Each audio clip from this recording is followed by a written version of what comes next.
yes pastor yiga kati bajja okusabe wa kasozi okuyimba kuba beeri waffe kagologolo eri jindi eri gye bazaalanga eri yaseggane wano nokka mu kyoja nodda wali emitala kati basaba okuyimba taata wa Kafeero Junior amanye okukuba jjita ate akuba jjita teyemalira ekka nga talina muyimbi ng'omuyimbi we yeyiga Augustine akati basaba okuyimba kasozi amugira nti kati waliwo ekirenze awo kiyimba obukokolo bugeya n'akiyimba buyimbayimba bwakyo akalaasi k'emaganjo omulenzi oyo ye Mathias Walukagga bamugamba kakati laba abo olabe kuba yalinga addirira omukulu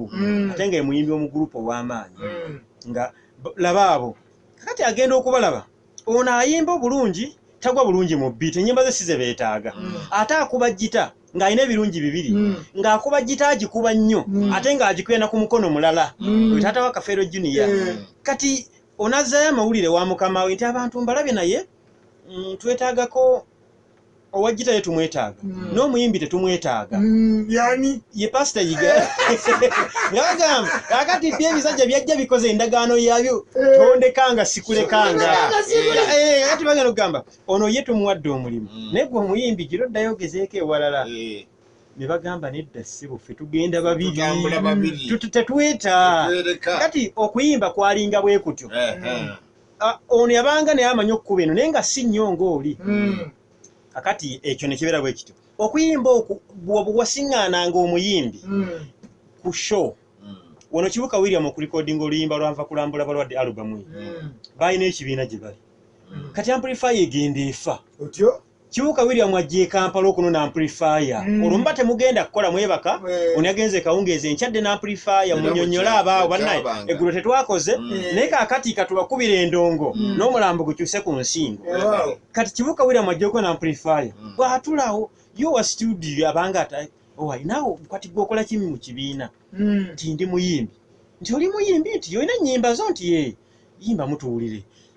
tulina nja kwogeranga nkerera era nja kwogeranga ntere twalisabyeyo essaala kakati ati amplifier baweereza mpeereze Kibuka nga bakuba mu studio onanyini studio olaba nti okwagazisa n'okwagala byali biyita byombi Kibuka nga muteeka mu studio Kibuka William ng'afuka Kibuka William alubamu nva kulambula ku balwadde wali opaakinga weepaakinze naye kaakati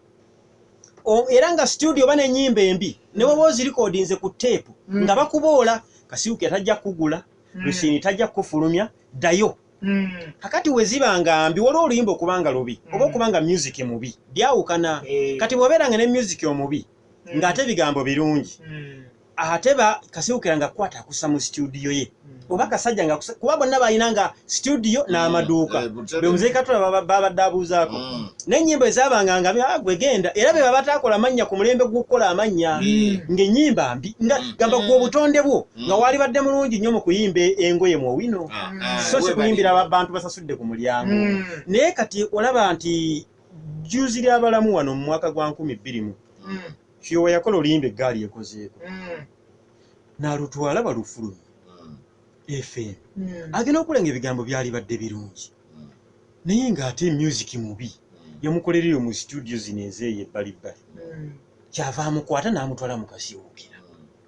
music ate erenga ebigambo birungi oluyimba eggaali ekozeeko wali olwesimba mu maaso nga lujja kirikuyuzaamu ekifuba Sebbaale yakola alubamu ye wano ekyasinze okutunda sidda mu kyalo bw'agikola agitwala okugitunda bawulira omulamwa mulungi ne music si mulungi ate agifute wa Kasiukira era alubamu eyo yakyankalanya nnyo wano yatabula nnyo era Sebbaale yamuwa essuubi ddene wayinza okuba yaggula oluggi lw'okuba omuyimbi omu ku bayimbi abaali waggulu bannambe mu 2-3 naye ng'ate oluggi yaggula lukyamu nga yalina kuyita mu ddirisa ebiseera ebyo Kasiukira n'amukwata n'amuzza mu studio sente ze baawa Sebbaale mu alubamu eyo zaali nnyingi alubamu yasattiza n'abayimbi era ebyafaayo bigamba nti Sebbaale bwe yafulumya sidda mu kyalo yasinganga ne Kabuladde okufuna abantu okitegeera bulungi olabye omuyimbi omulungi ne music omulungi kompakiti sidda mu kyalo anti Sebbaale mu kuyiya kwa wano bw'obuwuliriza ennyimba mukaaga oyinza okugamba yasinga okuyimba kati nti abasajja gye bali naye togenda kusengera mu biru smart nga ye ali mu studio omusobero ganta agenda kuteekamu obukadde 3 yakufulumya akutunde wenyimba bazitunda wennaku zino tubawulira ku radio nga mukuba nyimba zaabwe nti kati abo edda abaguzi be basalangawo